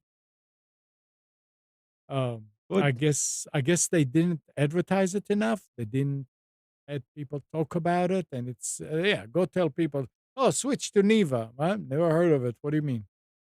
Well, maybe everybody in Silicon Valley are using it, but we are not. Yeah. And it didn't get out. Well, that's why, because we are not. Yep. Yep. Yeah. If they came here, everything would be fine now. Yeah. Yeah. Plus, we didn't talk about them in Computers 2K now. That's why. Exactly. Absolutely. That's the reason. Yep. Yep. Yep. And how about Blue Sky? Blue Sky Social? Anybody heard of that? Is that the one, the new Twitter? Supposedly, something like that. The popular new beta social network is taking a big open source step forward. On May 15, it open sourced the code base for its Blue Sky social app on GitHub. This fits well with its plans from the start. Its owner, Blue Sky Public Benefit LLC, a public benefit corporation, was building an open, a decentralized social network. Unlike Twitter, which is still tripping over its own open source feat, Blue Sky client code is for anyone who wants to work on improving the code or use it as the basis for their own social network. Twitter's recommendation code, on the other hand, is essentially unusable. The Blue Sky code, licensed under the MIT license, can be used now. Indeed, while it's been out for only about 24 hours as of the writing, it's already been forked 88 times and has earned over 1,300 GitHub stars. Is that a lot? They know their marketing. Huh? They know the They know how to marketing. do marketing. Yeah, I guess. We'll wait and see if it takes off. Nice. That somebody's doing. You heard something. it first on Computers 2K now. Now, Montana is in the news again. Montana is now the first U.S. state to ban TikTok after Montana Governor Greg Gianforte signed legislation to ban the app from operating in the state. We're not talking about ban it for state employees or banned it from operating in the state, period. Good luck. Montana will make it unlawful for Google and Apple's app stores to offer the TikTok app within its borders. The ban takes effect January 1st, 2024. TikTok, which has over 150 million American users, is facing growing calls from U.S. lawmakers and state officials to ban the app nationwide over concern about potential Chinese government influence over the platform. The governor said the bill will further our shared priority to protect Montanans from Chinese Communist Party surveillance. So stupid. I mean, I don't know how they're going to do that. That DNS. is nice on paper. It's impossible. No, it's not. How? No. They'll use the same mechanism they did with other sites they banned because of legality issues. So that people use VPNs. Yeah, people will Correct. bypass that. Yeah, that's what I'm saying. So for all practical purposes, how it's like when they were trying to say no more X-rated sites in the are outlawed in the states. Well, then they go outside and they do it from there. Correct. It's I don't know. So Nick, what did you say? Yes, it is possible. It is possible. Google and uh, Apple operate app stores in that state, and they will have to find a way to Okay, they can do block that. it and block the download in those Yeah, states. Correct. they can stop them from doing it. So you go and you download it from somewhere else. Well, you on the iPhone you can't, at least as of right now. On Android, you could. Oh. Oh, you can I mean, there's- connect to a Wi-Fi network that is connected to a VPN. Yeah, absolutely. Or you could connect your phone held directly to a VPN. Huh. I mean, there will be plenty of ways to bypass this, and yeah, there's already a bunch of legal challenges against this. Of course. And there likely will be. This will be an interesting test to see what the tech companies, Apple and Google, how they obviously they're not going to be the ones filing suits, and they haven't, I don't think, as of yet. But it'll be interesting to see how they go with this. And hey, if And the I think the only legislature in Montana and the governor of Montana thinks this is an important thing. They were elected there by the people, so yeah, that's what and that's all what they're those running with. millions and millions and millions of Montana residents. They were saying that how many in Montana? There's like a million something. No, there's got to be more than that. I don't know. It seems like there was. I mean, really, very Yeah, small but amount. What? uh, I'm interested in who's pushing the bill. To me, it sounds right I mean, they like the already VPN pushed it. companies. No, sounds to me like the VPN companies are lobbying for this because this will improve their They can make revenues in money. Montana. So Yeah. They have a horse in a race. Yeah. Yeah, good. yeah, Good Well, hey, point. this is what you elect your legislature for. If you don't Yeah. like what they're doing, Yep. you have the opportunity to not elect them. And Trend Micro researchers at Black Hat Asia are warning that millions of Android devices worldwide come pre-infected with malicious firmware before the devices leave their factories. The hardware is mainly cheapo Android mobile devices, though smartwatches, TVs, and other things are caught up in it. Hippo, is that a brand? Cheapo, yeah. I guarantee you that Android tablet that I bought to do ebooks, I guarantee you that's what it was in that. That's why I got rid of it. It's these devices that come with this Google operating system, which it is. It's but it, and they advertise it as stock Android. It's not stock Android, and it is very hard to find find alternative OSs to run on it. The reason I got rid of it is because I could not find a suitable operating system to flash it with. Huh. This is the risk of those cheap tablets. All right. Well, I mean, when they say malware, it's don't we're not talking viruses and things like that. And it goes. The insertion of malware began as the price of mobile phone firmware dropped. Competition between firmware distributors became so furious that eventually the providers could not charge money for their product. But of course, there's no free stuff.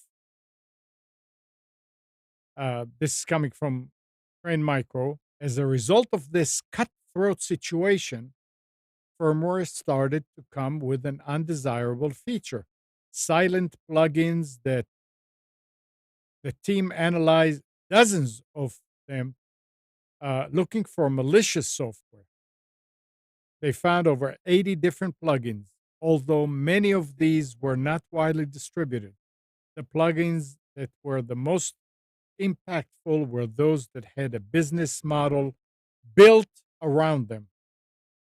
were sold on the underground and marketed in the open owned places like Facebook, blogs, and YouTube. It's again, they're after your data. So that's how they were getting paid for it, by getting your data and then selling. Sure. Um, The most important. It's yeah, yeah, data is many times more important than the cost of the product. It's why most of Google's products are free, including Gmail. yep, Data that they can sell, it's more than worth their while to give you that service for free. yep. And like they said, nothing is free. No, there's a That's difference, but however, there is a difference between your data being sold by Google versus it being captured and, maybe potentially mismanaged by a, you know, foreign entity. I yeah, guess that would be the concern. The yep. problem with it is the marketing and the advertising, at So least to me, on these devices. It's not clear unless you are a techie that you are getting a device that is not running stock Android. Very, very misleading because it looks just like it. The setup follows through just like it. And then you go into the device information, you can very quickly see that it is not a stock version of Android. It's a heavily modified version. yeah, but your average user, when they buy it, will not be able to. And that's the problem. They Yeah, think, they've yeah, got a $70 Android tablet, right. which is a great deal. But who knows what is installed on that and what kind of it's no different than we talk about with we talked about that $20 security camera Mm-hmm. or some Yeah, of these other these cheap devices that connect to a third party service so that you can watch it on your phone. What is happening with that data? We don't know. right. That's the big concern. That's why you always hear Gall talk about getting those devices offline so that that stuff is only stored locally. That's the Yep, big benefit of things like Z-Wave and Zigbee, is that stuff is not being, unless you want to be, is not being able to be accessed anywhere else. right, right. And talk about free stuff. Ilya Posen made a bunch of money when Viacom bought Pluto TV, the free video streaming company he co-founded for 340 million 4 years ago. Since exiting Pluto about a year after that deal closed, Posen has been working on another startup venture, one he thinks will be a much bigger deal. Last Monday, Posen's brainchild called Telly comes out of stealth after 2 years in development. Telly wants to ship out thousands and eventually millions of free 4K HD TVs, which would cost more than 1,000 at retail, according to him. The 55-inch main screen is a regular TV panel with 3 HDMI inputs and an over-the-air tuner, plus an integrated soundbar. The Tele TVs don't actually run any streaming apps that lets you access services like Netflix, Prime Video, or Disney Plus. Instead, they're bundled with a free Chromecast with Google TV adapter. Now, what's the difference and how is it going to make money? The unit has a 9-inch high 9-inch high second screen affixed to the bottom of the set, which is real estate. Telly will use that for displaying news, sports, scores, weather, or stocks, or even letting users play video games. And critically, Telly's second screen features a dedicated space on the right-hand side that will display ads you can't skip past, and ads that stay on the screen the whole time you're watching TV, and even when you're not. Which you can tape over and I was just thinking, put a little yeah. Not to talk curtain. about people who will mod these electronically, I'm guessing. They'll figure out how to bypass that circuit, right? At least the initial versions, right? That is what I'm I'm sure he knows that this is what he's up against, right? But good luck. Yeah, I mean, if you can afford to send out a 55-inch 4K TVs, hey, Freetelly.com. Ellie, yeah, Ellie. Tellly. So Now, freetelly.com. That's the site. Uh, there's a big red button says reserve your free telly. I'm guessing the wait list is probably already full, but if you wanna get a free TV, yeah, uh, be sure to read their terms of service because there's nothing for free, right? So uh, this isn't the usual free offering you see. Uh, so just know what you're buying into. mhm. In the early days of the World Wide Web, I remember I got a free compact computer. Free compact computer that came with the modem, and they gave you free internet service, but they wanted to see where you're going. You had to use it. I mean, it was a regular computer, and they tracked what were you doing online. Can't remember which company. I still have that computer in the Connex. Was it because you were a supplier of computer services, or I was not back then. No, no, anybody could get it. And at the oh, okay? time I was not. I don't remember what. Yeah, I mean I was in it, but no, it was really just for them to establish some kind of that's how they could collect information. And when they closed down, we were thinking, "Oh, okay, now we have to ship it back." Because that's what it was on the terms. I mean, when you said read the terms, but they sent an email and they said, don't worry, keep it. Apparently, they got what they wanted out of it. It was very interesting. Something so it's something similar, and you had to use it so many hours a day. There were all kind of little bitty rules here and there. But it was a free computer. Yeah. Anyhow, This is just a little screen below the television, yeah, though, right? yeah. And what happened if you want to put it on the mantle? Not on Well, the wall. Can you put I it was on gonna the say, top? Can you put it on the side? Can you you just ignore it. Yeah, I mean, can you put it at the bottom and turn it around so it face the wall? I mean, I Sure. mean, you know.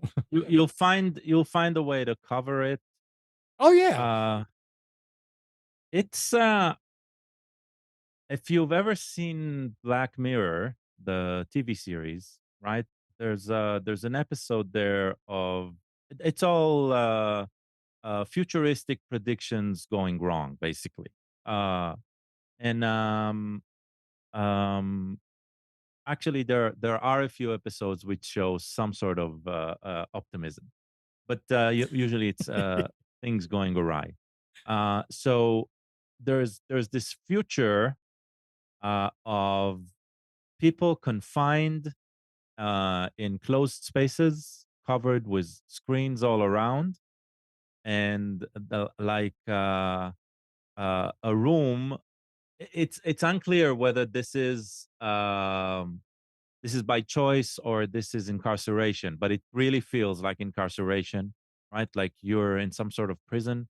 The room is, as I said, covered with screens, and you watch content, and that content is you purchase content with some sort of currency, right? And every once in a while there's an ad showing up, and you can't look away, right? Because if you look away, an annoying noise and stuff, right? It's like it forces you. You can pay like an exuberant amount of that currency to skip the ad. Uh, Interesting. very, very bleak. But this like seems like the first step in that direction, right? Like this really feels like uh has nobody seen the warning signs of and Uh, yes, it's by choice, right? sure. Remember, we sort of as a collective pretty much accepted ads as a necessary evil in TV and on the web, and it feels like a natural progression of that acceptance. But we might end up where we don't want to. Oh, Yeah, interesting. yes. It's all coming. It's all coming to life. This is a bit like HP, right? Not allowing to print in black and white because the magenta is out. What will happen when that screen is broken? Will you be able to see TV if the ad screen is broken? Right? It's like, and right now, from the way they're presenting the graphics, it's a separate. It's like a completely separate Right. screen. Yeah. I am guessing a progression of this will be that this will be part of the actual same Screen. panel because this will be easy to bypass, right? But doing it on the same panel means some sort of software interaction. Uh, Or piece to of paper taped on I was the. just about to say, all you Yeah. need is a piece of paper or fabric to Yeah, screen it over. it'll happen, right? And It'll happen. so the question, what do you get a cheaper TV? Do you get cheaper cable if you have ads all the time? Right now, they're saying free. You get free cable if you have No, ads. you get a free No. physical 55-inch 4K TV Yeah. Oh, shipped to your home. well, here's the question though: is the whole TV 55 inches, or is it 45 inches with 5 inches of ad? No. No. No. It's a No, 50. It's they a regular 55. TV. It's a regular Okay. 55 with Go to another free screen. TV, freetelly.com. You'll see the image. It's very, very clear. Oh well, then Oh, sure, I'll you do know that, what? and You I'll know just what? cover it up. What is kind of weird also is, are they going to be able to play audio in those ads? No. Right. Now that would be a problem, right? Yeah. Yeah. But maybe if you muted your TV or TV is playing without audio, right, for a while, maybe it will be audible, right? Why not? The funniest part about this is the easiest way to end up bypassing this is going to be DNS. You will be able to, Yes. and that's not a joke. There will be, I'm sure, somebody that comes up with a DNS relay that you put in your router, and then instead of it going to the free tele servers, that'll go to somebody else's. I'll tell you what though, Right. it doesn't. But if it's blocked, to your point, Nick, if it's blocked, it might not on the TV. Yeah, Right? I'm sure it's I mean, I based on the pictures, it looks fine. I mean, I think it looks cool. You got a couple little, you got the weather, some stock tickers, things like that Mhm. below it. I don't see the problem. Oh, I don't see a problem. It's just they're gonna fight. Right? This is an uphill battle. And I'm sure they know this, right? Because most of the people who are going to sign in, there's going to be like 5% of them that are going to be just busy on how do I hack this, right? And provide hacking suggestion and all that. So this is like bring it on.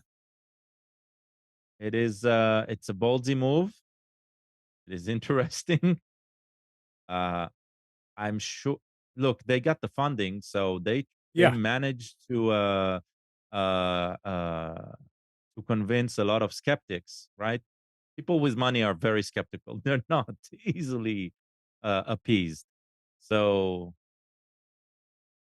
I just have a feeling that no matter where this goes, we will not like the outcome. That's my problem. We'll wait and see. We'll wait and see what happens. It'll be interesting. Yeah, I wanted to, Hey, before we finish, I wanted to bring up something that I've been using for a while and the prices dropped. And Extreme Tech actually picked up on this story too. Free lifetime Office 2021 subscription for $29.95. It's through a place called Stack Social. I think I've mentioned them before. they're different. You can get it. Sometimes it's from PC Magazine. Sometimes it's from Stack Well, Social. this is directing you to Stack Social to get it. So Yeah, that's it's- the thing. yeah. You have to go to PC. I got Hannah a copy from PC Magazine. You go to PC Magazine and you buy it from there. Yeah, because And then, they get a piece of the action if they advertise it. well, But I go straight to Stack Social. I have an account. yeah, So it's a legit Microsoft license for right, Office 2021. You download it. You download it. You go and register at the Microsoft site. You download it. It's all legit. It shows up as a license. yep. But I'll put the link to the Extreme Tech link to it because they've got a way to click on either the Mac version or the PC version. Right. That's the way But I've it's installed this on other people's machines. You can Mhm. also get, if you have Windows 11 Home and you want to upgrade to Windows 11 Pro, I just bought that for my new laptop and I think it was $29. So it's just a clearinghouse for selling Yeah. surplus licenses. So, Yeah. well. And normally you have a very limited time of doing this, like on the deal that was on PC Magazine. I can't remember who brought it up. You had 5 days to do it. I found it originally on a blog. The person was said, "Oh, if you want to support us, you can go and buy this." And it was Stack Social was the person they were working with. Oh. So now I just go to Stack Social directly. It's mostly gaming, but they do sell some um, licenses. There's a lot of educational stuff on Stack Social that you can buy. Actually, very that's true. Yes, Yeah. the first one I ever bought came with like 120 hours of training on Office for the same price. No, well, back then it was a lot more. This is 2 years ago. But Yeah. yeah, so they're make sure if you go to their direct page, be careful of the links you might find. That you actually go to the actual Stack Social site. But I get emails from them with special offers. It's good. All right. Katie, you going to be at a show next week? Yeah, I'm going to be at Carolina Fear Fest. It's a convention down at the fairgrounds in Raleigh, North Carolina. Beer Fest? What? Carolina Fear. Oh, Fear. Oh. FEAR, like scary. I thought you said beer also. Yeah. No, Carolina Fear Fest. All right. It's I know, bummer, right? Yeah, it's like a spooky Halloween horror convention. It's random that it's in the end of May, but yeah, I'll be there, and it looks really cool. And they have some actors from The Walking Dead there, and some other celebrities are going to be there, and And you'll be I doing what? I'll be selling my D&D maps Your and what? my D&D maps, my Dungeons and Dragon maps. Oh, okay. That's what I'll be doing. Did the movie uptick your sales? I don't know. I think well, yeah, maybe because I don't have any other because I started around the selling this stuff around the same time like the movie, like they were Oh, advertising okay. for the movie and stuff. So I don't have a before and after. I just have a now. And I've been doing really well. I mean, I sell a lot when I go to the cons. I meet a lot of cool people and I've actually met a lot of teachers that buy them for their students because there's a lot of after school care programs and they're playing tabletop games now, and I'm like, dang, if only I was in school now. They're all having a good time, it sounds like. Well, some other issues, but yeah, the teachers are really nice. Nice. But Are these yep, that's expensive? Are these expensive things? my maps. Not really. I mean they're anywhere between $15 to $40 Oh, for cool custom game maps. do other people do stuff like that? Yeah, but they don't do them in fabric. I'm the only one that makes them out of fabric. So a lot of the people that make tabletop boards, they'll do them out of paper or construction paper or laminate, and those are fine. But the problem is if you bend it, that's it, and like they're damaged, and Hmm. you can store them like you would a piece of paper, but you're limited to that size, right? With the fabric maps, I can go huge, and you just fold it up like a napkin, and you can get it really small. So when my biggest map is 24 by 24 inches, Wow. and I can fold it up to fit in almost like an envelope when I ship it out. And then And you can it's just iron it out. yeah, I mean it doesn't really crease that bad. Hmm. I haven't had to iron any of them. Nice. Nice. Good luck. Thank you, thank you. So I guess that also means that you're not going to be with us next week. No, I will not be with you guys Oh, next. Why don't you join us live from there? That sounds like a nightmare. hey. No, it's Oh, not. it'd be, It's just with your phone. you just No, mute. no, I can't multitask like that. No, no, no. I don't mean for the 2 hours. I mean, just give a report. She's gonna be selling products. No, Yeah. I can't do more than one thing.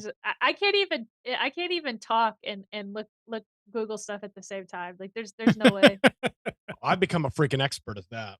No, I'm when I my brain can only function one thing at a time. You need to switch. You need to get into the BIOS and switch on multi-threading. Yeah, in my brain. Yeah. Or here you could come to visit my booth and then you can report live from Yeah. Carolina Fear There Fest. you go. And now why don't you bring the show there? Right. I'm saying. Yeah.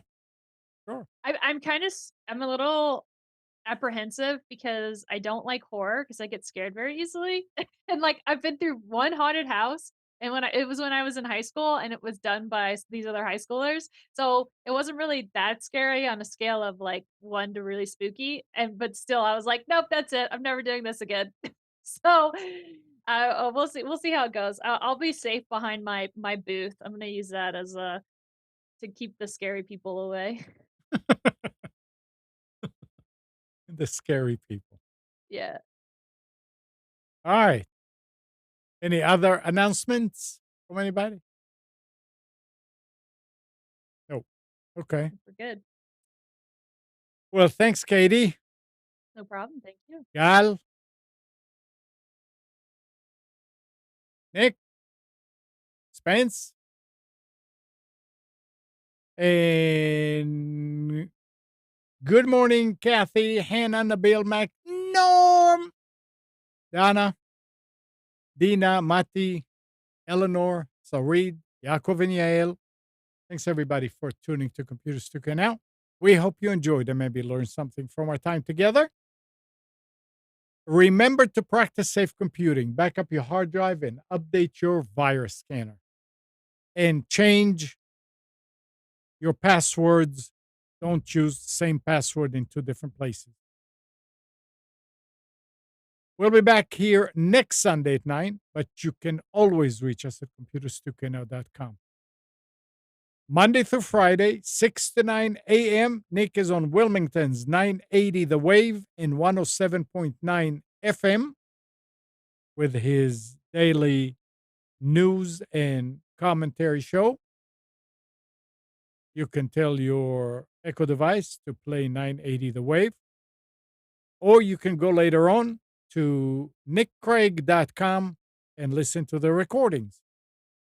And Tuesdays, 7 p.m., Nick and Brian do the Infection podcast on Twitch. That's for survival games, gaming news, and political commentary. So 7 p.m., Tuesday evenings, twitch.tv/infection podcast. Enjoy, have a great week, and we'll be back together next week.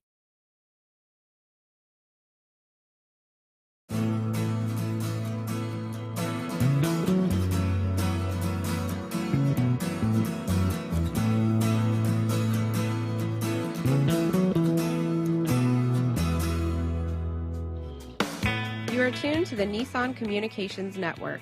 If you tuned in too late, you can always watch each program in its entirety or download an MP3 audio file of it in the archives section at nissancommunications.com.